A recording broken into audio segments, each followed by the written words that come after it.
Hey everyone, in this video I'm going to talk a little bit more about the structure of a Java program. I'm also going to show you how a Java program executes. So here I have a pretty simple program. I'm just printing some stuff out to the console like we did in the first video.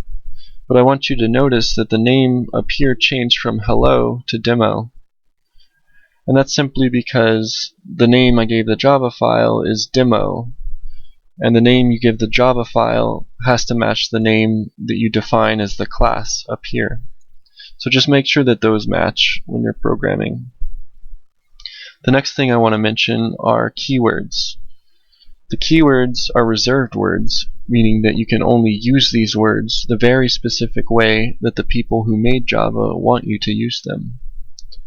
The keywords here are public, static, void, and public class. Eclipse knows about these keywords and highlights them a different color. There are quite a few keywords in Java, and we'll kind of just learn them all and pick them up as we go.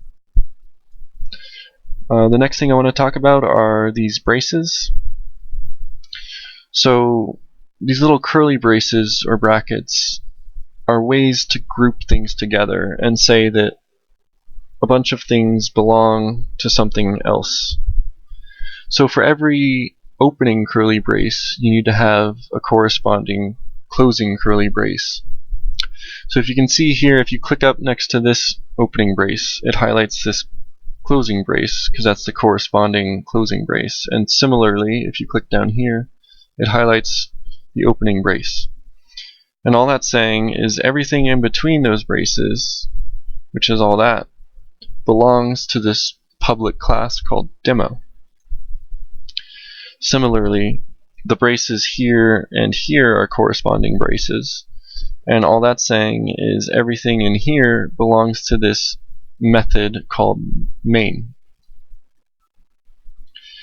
Okay, so we'll learn what methods are in the future, but for now we need to know the main method, which is just a special method, and that's simply telling Java where to start executing code. So every time we write code, we're just going to write the code in between these two braces where all this stuff is. The next thing I want to talk about are the lines that begin with 2 slashes. These lines are colored green and they are not code. When you compile your code, they are completely ignored. The reason for these is to simply leave notes for yourselves or other people as kind of instructions to explain what's going on. The next thing I want to mention is in the first video we used system.out.println to print things on a new line, and this is another way to print. It's just system.out.print, and that simply prints things on the same line. So here in the middle I'm calling printline, but I'm not really printing anything, so all that's doing is making a bunch of white space in the console output purely for looks. One thing I want to mention with the comments is you can have a comment on its own line, or you can have a comment after code. That's, whatever.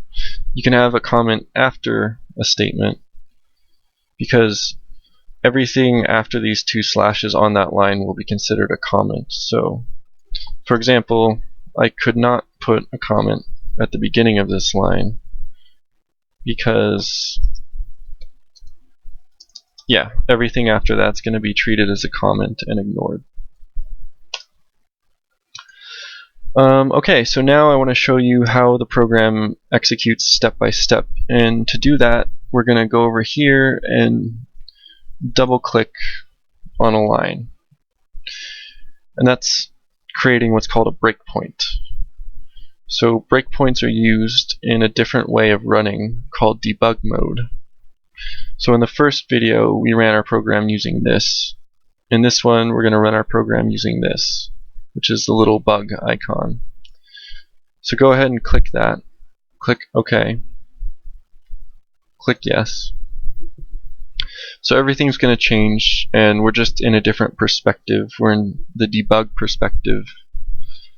And so essentially what's going on here is when you set a breakpoint and hit run in debug mode, your program's going to execute, but as soon as it sees a line with one of these breakpoints next to it, it's going to stop. And it's kind of a way to where we can see it execute line by line and look at things more closely and see what's going on. Typically this is used when there's an issue with your code and you need to figure out why it's broken and what's going wrong. I will go into debugging a lot more later, but for now let's just see how the program executes. So the program's paused at this line, and if you go up here and see this button here, it's called Step Over. So you can either click that or press F6 on your keyboard. And every time you press that, it's going to execute a single statement and highlight the next statement. So you can see, I pressed F6 on my keyboard. You can see it executed this line, and you can see A was printed out to the console, and now we're on to the next line. So you can keep doing that and notice the console output as we do that. And yeah, like I said here, I'm just adding some extra spaces to the console output. Nothing too special. And then we get down here, you can see those spaces now, and we're printing X, Y, and Z on new lines. So yeah, if you hit F6 again, don't worry about it. This isn't a problem. We can just exit out of that, and our program's done executing.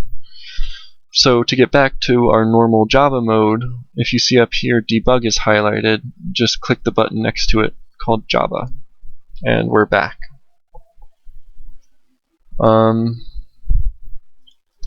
Yeah, and lastly I want to show you or prove to you that white space doesn't really matter. For example, I could do that, rerun the program, and it'll do exactly the same thing. Or yeah, similarly I could bunch everything up together on the same line and it should run exactly the same. I'll show you that real quick. I'll get rid of some code just to make it more manageable. Sorry, my computer's kind of freezing up a little bit.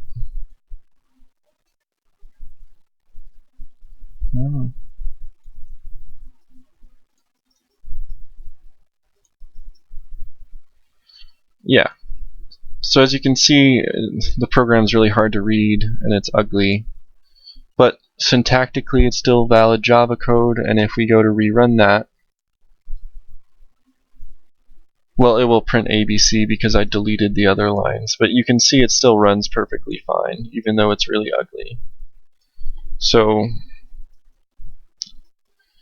yeah, and lastly, that's kind of the reason why we do need these braces and semicolons at the end of each line, because some languages you do write new lines and so forth by just using white space and pressing enter and typing new lines of code. So because we have this freedom of being able to space things however we like, we need to have explicit characters that tell Java when we're done doing something.